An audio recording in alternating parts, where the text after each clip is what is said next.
माननीय सदस्य श्री हनुमान बेनीवाल जी।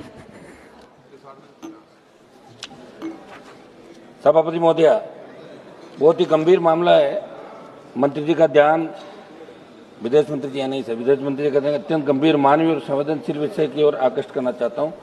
ये विषय उन 61 भारतीय नागरिकों से संबंधित है जो विभिन्न राज्यों, विशेषकर राजस्थान से स्टडी वीजा और वर्क वीजा पर रूस गए थे, परंतु एजेंटों द्वारा धोखे से उन्हें युद्ध क्षेत्र में भेज दिए जाने की गंभीर जानकारी प्राप्त हुई है। एक 61 लोगों की मिसिंग जो विदेश मंत्रालय ने हमारे को उपलब्ध कराई है कि वहाँ की जो रशिया आर्मी है वहाँ उनको वो वर्क वीजा पर गए थे, स्टडी वीजा पर गए थे, लेकिन फ्रंट लाइन पे उनको लड़ने भेज दिया 61 हमारे देश के नागरिकों को, जिसके अंदर अध्यक्ष महोदय हमारे राजस्थान से अजय कुमार, संदीप सुंडा, मनोज सिंह शेखावत, महावीर प्रसाद, कर्मचारी, अन्य राज्यों के कुल 61 युवक पिछले कई महीनों से रूस यूक्रेन युद्ध में जबरन सैन्य गतिविधियों में लगाए गए हैं।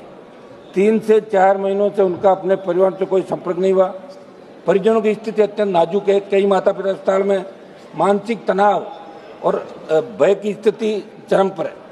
सभापति महोदय, मंत्री जी से हमने कई बार आग्रह किया।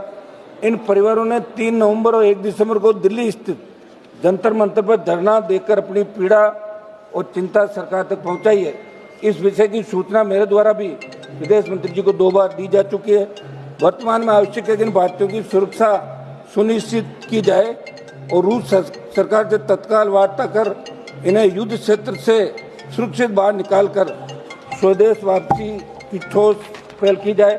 एजेंटों द्वारा युवाओं को नौकरी और सामान्य कार्य का झांसा देकर फ्रंट लाइन पर भेजा जाना अत्यंत गंभीर आपराधिक कृत्य है, जिस पर भी त्वरित कार्रवाई की आवश्यकता है। अतः आपके माध्यम से विदेश मंत्री से निवेदन है, इस मुद्दे को उच्चतम राजनीतिक स्तर पर तत्काल उठाया जाए, विशेष तंत्र सक्रिय किया जाए। इन 61 भारतीय नागरिकों की शीघ्र सुरक्षित एवं सम्मानजनक वापसी हेतु आपात प्रयास किए जाए। धन्यवाद। माननीय सदस्य